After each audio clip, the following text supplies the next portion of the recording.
Good morning, students. I hope you all are doing well. So today we'll start GK and chapter 37. In this chapter we'll know about people who shifted their original work to a new one and earned fame. मतलब कि इस chapter में हम उन लोगों के बारे में पढ़ेंगे जिन्होंने अपने जो वो पहले से काम करते आ रहे थे उस काम को छोड़कर उन्होंने एक नया काम चुना था जिनकी वजह से वो बहुत फेमस हुए थे, उनको बहुत फेम मिली थी. ठीक है, तो see here question number 1. That is your Winston Churchill was a British Prime Minister who led Britain through the Second World War. Question number 1 का आंसर है C. He was a writer and received the Nobel Prize for Literature in 1953. Winston Churchill जो थे वो एक writer थे और उन्होंने अपनी राइटिंग की वजह से लिटरेचर में नोबेल प्राइज भी जीता था. ठीक है, बाद में ही shifted and he became a prime minister जिन्होंने ब्रिटेन को सेकेंड वर्ल्ड वॉर के लिए who led Britain through the Second World War. Okay, now question number 2. Alexander Graham Bell is known for his invention of the telephone. Question number 2 का answer है F. He was formerly a teacher of deaf and dumb children.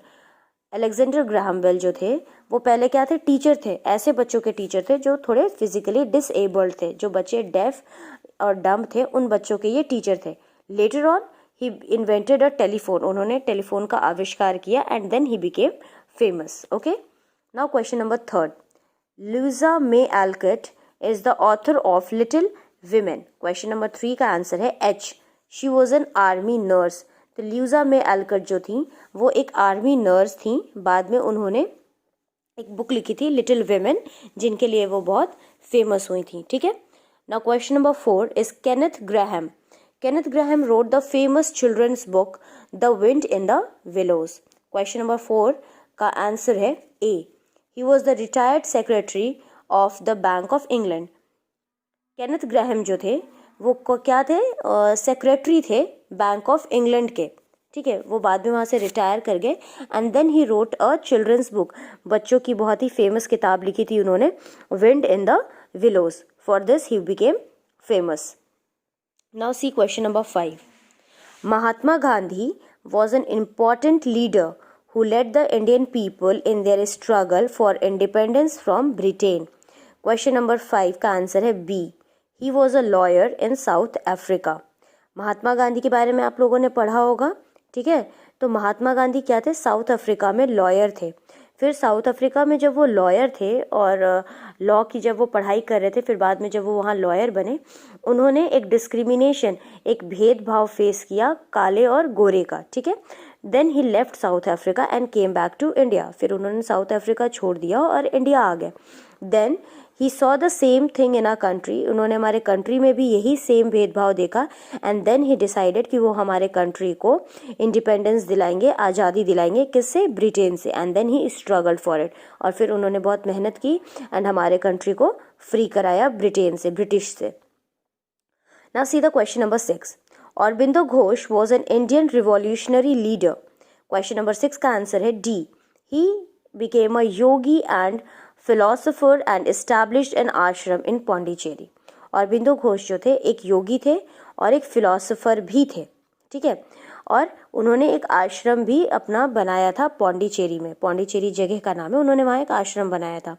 बाद में वो क्या बन गए, ही became अ Indian revolutionary leader. ठीक है, now question number 7. Benjamin Franklin was a scientist who invented bifocal spectacles and the lightning conductor. Question number 7 का answer है E. He played a leading role in USA struggle for freedom.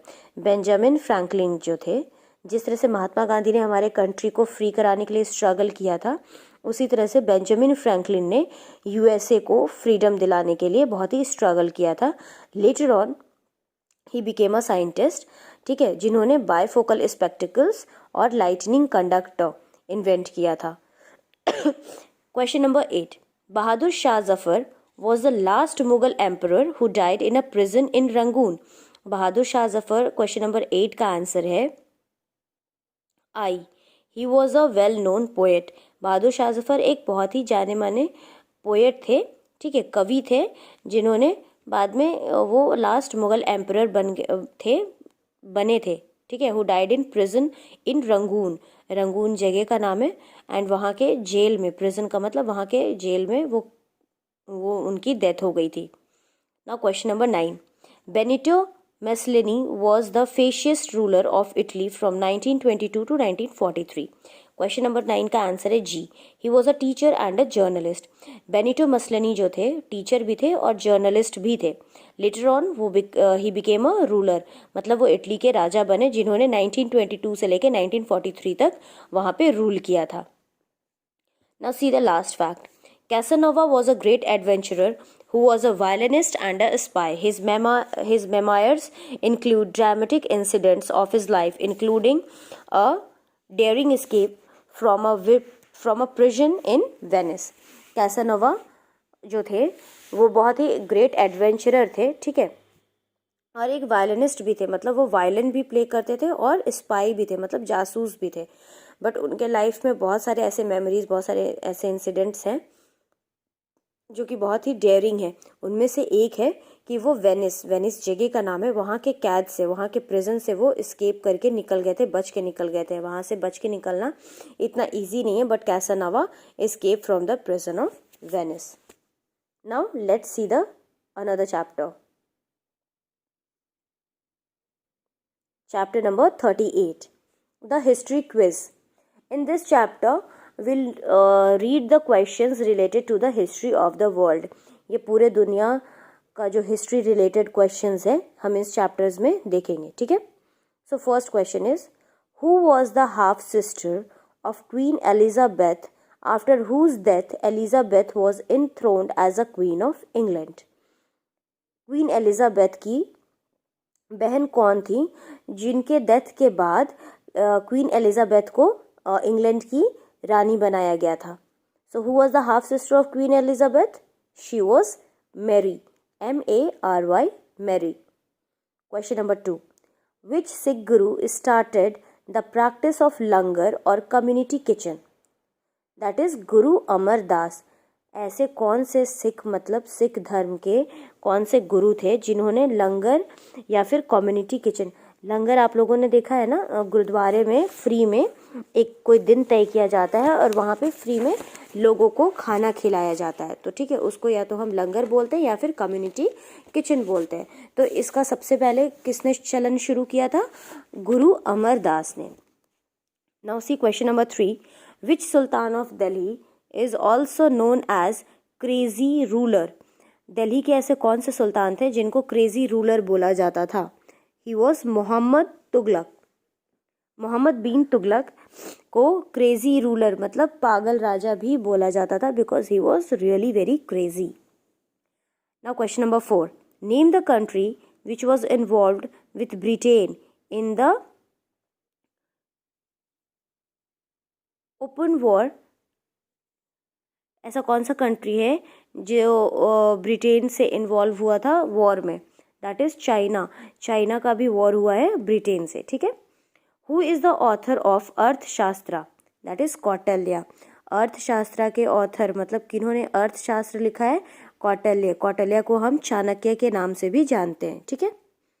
6th number, which Greek was the ambassador in the court of Chandragupta Maurya? मैग्नेथीज।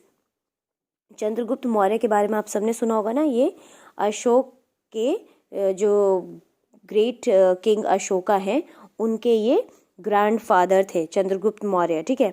तो इनके चंद्रगुप्त मौर्य के time पे उनके राज्य में ऐसे कौन था जो ग्रीक एम्बेसडर था, जो मतलब इंडिया का नहीं था, ग्रीक का एम्बेसडर था।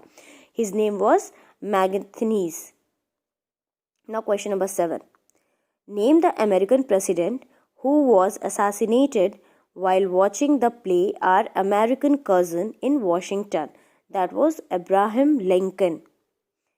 Abraham Lincoln जो थे अमेरिकन प्रेसिडेंट थे जिन्होंने असैसिनेट किया था एक ड्रामे को, एक प्ले को, are American cousin in Washington. Washington जगह का नाम है। Now question number 8, whom did Babur defeat in 1526 in the first battle of Panipat to lay the foundation of Mughal Empire in India?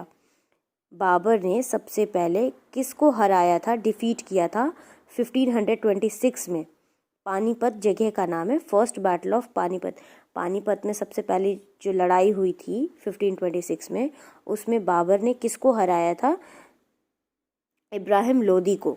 Ibrahim Lodi को हराने के बाद बाबर ने मुगल एम्पायर मतलब मुगल राज्य हमारे कंट्री में स्थापित किया था, सेटअप किया था। ठीक है।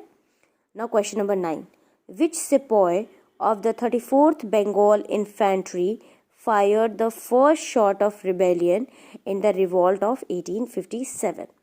He was Mangal Pandey. देखो, सिपॉय जैसे अभी हम सिपाही बोलते हैं ना पुलिसमैन को, तो उसी टाइम पे इनको सिपॉय बोला जाता था। ठीक है। तो सिपॉय कौन सा ऐसा सिपाही था, कौन सा ऐसा सिपॉय था जिन्होंने सबसे पहले शूट किया था, मतलब सबसे पहला स्टार्ट किया था रिवोल्ट, मतलब रिवोल्ट स्टार्ट किया था 1857 में, मतलब विरोध किया था 1857 में। तो वो कौन थे? मंगल पांडे। मंगल पांडे मूवी भी आई थी ना। अगर आपको ये क्वेश्चन नहीं समझ आएगा तो आप एक बार मंगल पांडे मूवी देखना, आपको सब समझ आ जाएगा। Now see question number 10, which country is the birth place of democracy? Democracy मतलब हमारे कंट्री में कौन सा गवर्नमेंट है? डेमोक्रेटिक गवर्नमेंट है। मतलब ऐसी सरकार जहाँ पे आपको इलेक्शन करने की आज़ादी हो, मतलब आपको आज़ादी है, फ्रीडम है अपना लीडर खुद चुनने का। ठीक है। जहाँ पे इलेक्शन होता है, ठीक है ना, हम लोग अपने प्राइम मिनिस्टर, चीफ मिनिस्टर खुद से सेलेक्ट करते हैं ना, खुद चुनते हैं उनको वोट देके। ठीक है। तो जहाँ पे ये फ्रीडम मिलता है उसे हम डेमोक्रेटिक गवर्नमेंट बोलते हैं। तो सबसे पहला डेमोक्रेसी कहाँ से आया है? तो ग्रीस से। ग्रीस जगह का नाम है। तो ग्रीस इज़ अ प्लेस जहाँ सबसे पहले डेमोक्रेसी आई थी। ना question number 11, which modern king was born a Hindu but became a Buddhist later on? ऐसा कौन से मौर्यन किंग थे, मौर्य साम्राज्य के राजा थे जो हिंदू तो थे बट लेटर ऑन वो बुद्धिस्ट धर्म को अपना लेते हैं? अशोका। आपने देखा होगा अशोका के नाम से एक सीरियल भी आता था, तो अगर आपको उसको देखते होगे तो आपको इनकी कहानी पता होगी कि कलिंग के वॉर के बाद इन्होंने सबसे आखिरी कलिंग का लड़ाई लड़ी थी। ठीक है। उसको जीतने के बाद वहाँ इतने लोग मर जाते हैं और उनमें से कुछ इनके अपने लोग भी मर जाते हैं, जिनकी वजह से इनको बहुत ही अफसोस होता है, रिग्रेट होता है, और फिर ये सब कुछ छोड़ देते हैं और ये बौद्ध धर्म अपना लेते हैं। Now question number 12, to which place was Napoleon Bonaparte banished and where he died afterwards? ऐसा कौन सा जगह है जहाँ पे नेपोलियन बोनापार्ट को बैन कर दिया गया था और वो वहीं पे मर जाते हैं? सेंट हेलिना, यहाँ पे इनको कैद किया गया था। 13th, which city of Punjab was earlier called Ramdaspur because it was founded by Guru Ramdas? Amritsar. Question number 14, who was the first Chinese pilgrim to visit India? Chinese pilgrim मतलब चाइनीज़, जैसे हमारे में प्रीस्ट होते हैं, पंडित होते हैं, वैसे चाइनीज़ पिलग्रिम्स होते हैं। जो सबसे पहले हमारे कंट्री को उन्होंने विजिट किया था फाहेन, उसका नाम था Fahien. 15, which ancient Greek city state was great rival of Athens? Sparta. ऐसा कौन सा ग्रीक सिटी था जो एथेंस जगह का नाम है उनका राइवल था, मतलब उनका कॉम्पिटिटर था, दुश्मन था? Sparta.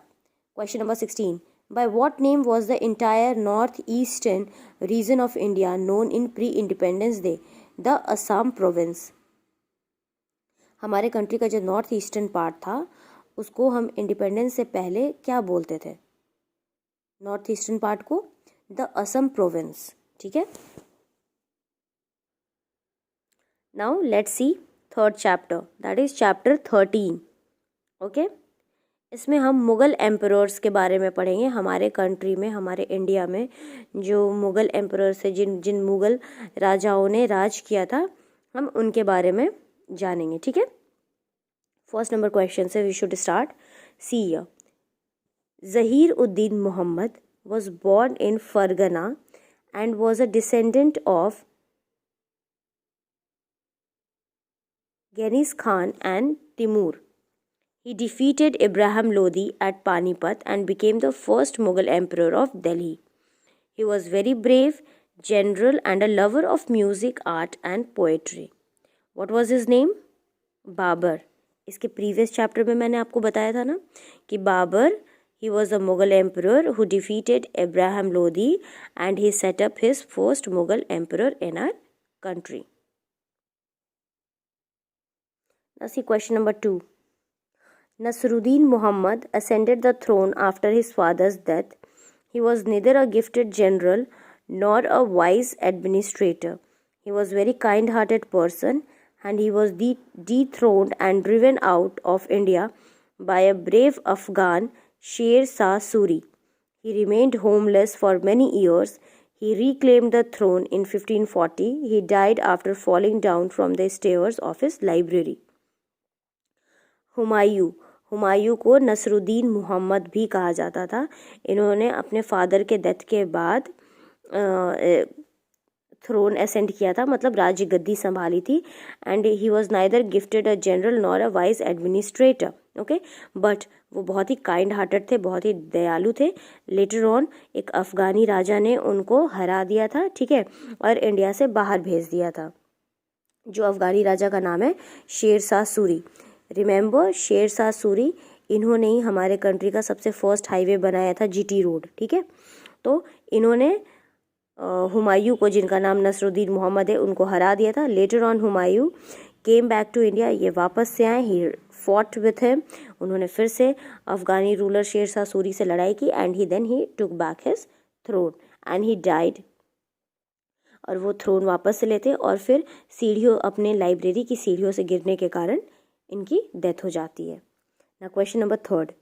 Jalaluddin Mohammad was made emperor of India when he was only 13 years old. He built a new capital at Sikri, that is known as Fatehpur Sikri. He is regarded as one of the greatest ruler of India. He is best known for his 9 gems that adorned his court. His name was Akbar. Akbar का पूरा नाम है जलालुद्दीन मोहम्मद. ठीक है, अकबर की कहानियाँ, अकबर बिरबल की कहानियाँ सबने सुनी है. ठीक है, तो वही राजा अकबर है, उनका नाम है जलालुद्दीन मोहम्मद. ये जब 13 साल के थे तभी इनको राजा बना दिया गया था. एंड इन्होंने एक नया कैपिटल बनाया था, दैट वाज फतेहपुर सिकरी. ठीक है, and he was one of the greatest ruler of India. और ये इंडिया के एक सबसे ग्रेटेस्ट रूलर रहे हैं. Now come to question number 4. Muhammad Sultan Salim was known for his sense of justice. He married an elegant lady, Noor Jahan, who overshadowed him in administration and whose name appeared along with his on royal coins and seals. He built a beautiful Shalimar Bagh and Nishant Bagh in Kashmir. Mohammad Sultan Salim, ठीक है, जिनका नाम जहांगीर भी था, जिनको जहांगीर भी बोला जाता था, इनका ये बहुत ही इनका he was known for his sense of justice, मतलब इनका न्याय करने का जो तरीका था बहुत ही सही था. एंड इन्होंने बहुत ही सुंदर एक एलिगेंट लेडी से शादी की थी जिनका नाम था नूर जहाँ. एंड वो जो नूर जहाँ थी वो बहुत ही तेज़ थी पॉलिटिकल चीज़ों में, मतलब कि जो भी राज्य के रिलेटेड जो भी इश्यूज़ होते थे, जो भी प्रॉब्लम्स होती थी उनको सॉल्व करने में, या फिर जो भी फैसले डिसीजंस होते थे उनको लेने में वो जहांगीर की हेल्प करती थी. ठीक है, और जहांगीर ने ही शालीमार बाग और निशांत बाग को बनाया था कश्मीर में. ठीक है, now see question number 5. Prince Khurram proclaimed himself the emperor of India after his father's death. He is best remembered for the construction of Taj Mahal at Agra in the memory of his wife Mumtaz Mahal. He also built the Red Fort and Jama Masjid in Delhi. Shahjahan. See, Shahjahan का पूरा नाम, असली नाम जो है, real name है prince Khurram. ठीक है, इन्होंने क्या बनाया था, इन्होंने ताजमहल बनवाया है आगरा में, और अपनी मुमताज, अपनी वाइफ के नाम, मतलब याद में मुमताज महल के नाम में इन्होंने एक ताजमहल बनाया था आगरा में. ठीक है, इन्होंने रेड फोर्ट, जो दिल्ली में जो रेड फोर्ट है, लाल किला है, और जामा मस्जिद है, वो भी शाहजहां ने ही बनवाया था. Now see question number 6. Mohiuddin Muhammad ascended the throne after defeating his 3 brothers and confining his father in Agra fort. He assumed the kingly title of Alamgir. He built the Moti Masjid in Delhi, Delhi's Red Fort, and the Badshahi Masjid in Lahore. His name was Aurangzeb. Aurangzeb जो थे वो थोड़े cruel थे, ठीक है। इन्होंने अपने 3 भाइयों को डिफीट किया और अपने पापा को, अपने खुद के फादर को आगरा के किले में कैदी बंदी बना के रखा था। And he assume the title of Alamgir, इन्होंने आलमगीर का टाइटल एज्यूम किया, मतलब अपनाया। And he build the Moti Masjid in Delhi red fort, Delhi के लाल किला में एक मोती मस्जिद है जिसे औरंगजेब ने बनवाया था, और एक बादशाही मस्जिद है लाहौर में जिसे औरंगजेब ने ही बनवाया था। एंड इनका रियल नेम क्या है? Muhiuddin Mohammad. Okay, now see the last one. Aurangzeb the last great Mughal ruled from 1658 to 1707। Mughal empire के, मुगल राज्य के सबसे आखिरी राजा, सबसे आखिरी लास्ट ग्रेट मुगल रूलर कौन थे? He was Aurangzeb. एंड इन्होंने 1658 से 1707 तक रूल किया था। I hope you might have understood all this 3 chapters, आप समझ गए होंगे। And if you might be having any doubt you can clear it in your online class. जब भी ऑनलाइन क्लास होगा, when I will take on Friday, आप अपना doubt clear कर सकते हो। That's all for today, thank you.